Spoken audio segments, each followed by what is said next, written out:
आपलं स्वागत. पाहूयात आजच्या ताज्या घडामोडी. ऊस भरून राहिलेल्या ट्रॉलीला पाठीमागून जोरदार धडक दिल्यानं चांद शरदवाड येथील युवकाचा मृत्यू झाला असल्याची घटना मंगळवारी 13 फेब्रुवारी रोजी सुमारे रात्री 11:30 घडली.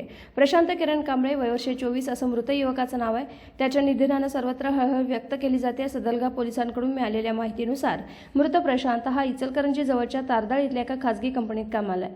रात्री आपल्या दुचाकीवरून KA 23 EV 6713 या दुचाकीवरून आपलं काम आवरून मंगळवारी आपल्या गावाकडे येत असता बोरगावजवळील शिरोळी मळाजवळ आला असता ऊस भरून राहिलेल्या ट्रॉलीला त्याने पाठीमागून धडक दिल्यानं तो गंभीर जखमी झाला. त्याची प्रकृती चिंताजनक झाल्यानं त्याला जवळच्या इचलकरंजी इथल्या खासगी दवाखान्यात उपचारासाठी नेत असतानाच वाटेतच त्याचा मृत्यू झालाय.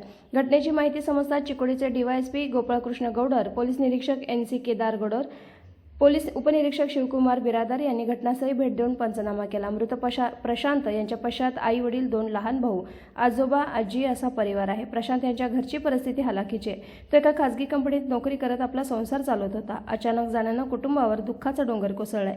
त्याच्या निधनानं सर्वत्र हळहळ व्यक्त केली जाते आहे.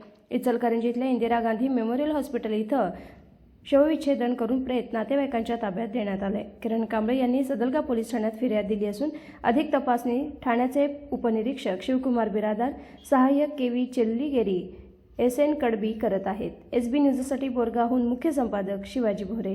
राजकीय, सामाजिक, आर्थिक असा सर्व घडामोडींचा आढावा पाहायला विसरू नका SB न्यूज चॅनल आणि नक्कीच सबस्क्राईब करा.